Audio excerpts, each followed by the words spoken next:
again, guys. So I'm coming to you from inside my home's foyer because the weather has just gotten really crazy here in Colorado Springs. We had frost this earlier this week, and we got about 3 inches of snow, 3 4 inches of snow in our area here. So I had to take some precautions with my plant.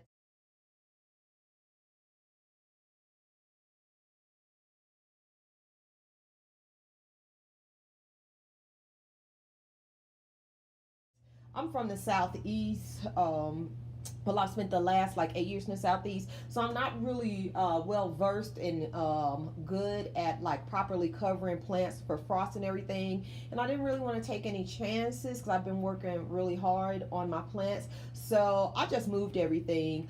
The one on wheels we sent to the garage, and this planter right here, we lifted it and brought it into the foyer.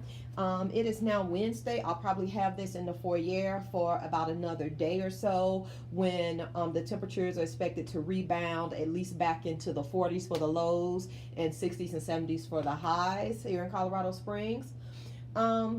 So it has been about a week and a half since I put these in the boxes since Mother's Day. So we're just going to check in on them real quick.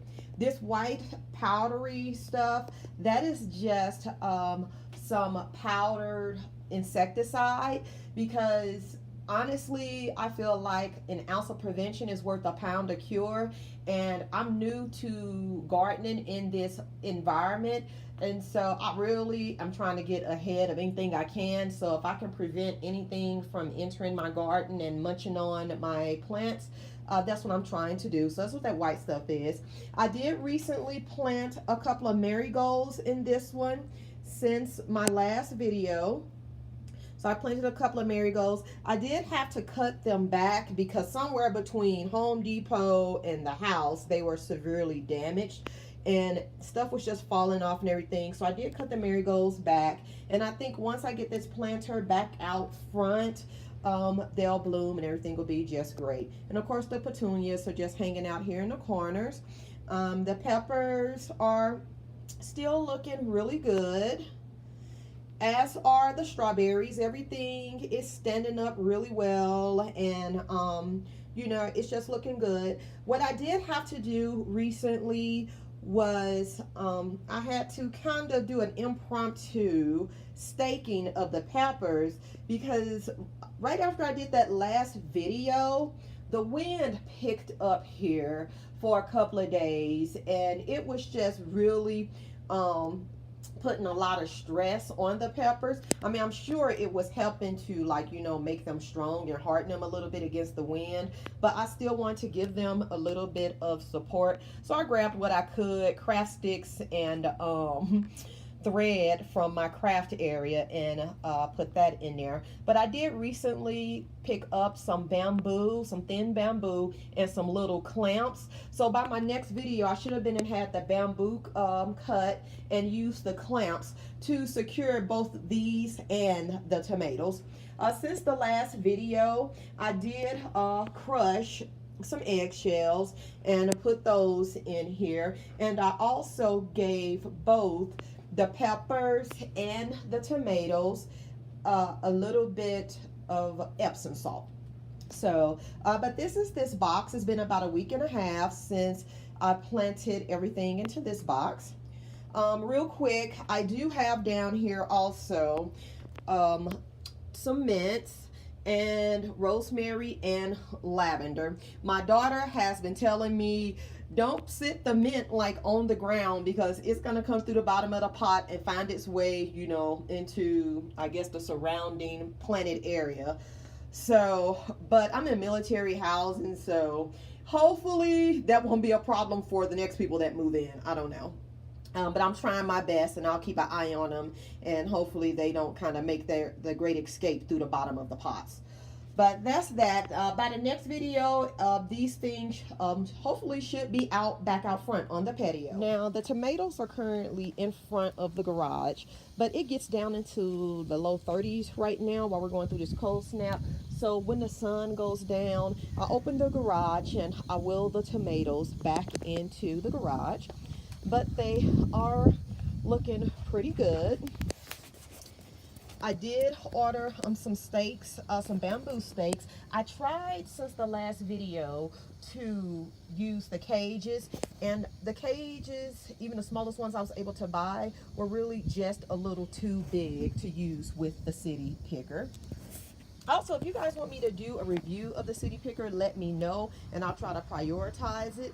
As of right now, I'm planning to do it, but it's not like super high up because there are some other videos in my head that I also want to do for you guys.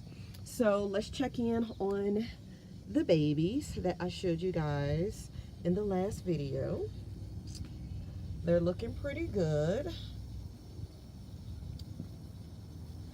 So I need to feed them because I realized when I put these in here that I don't believe I used an adequate amount of fertilizer. So I am looking to go and pick up some tomato food from Home Depot or Lowe's sometime over the next couple of days. But I did give these some Epsom salt and some crushed eggshells. And but they're looking pretty good.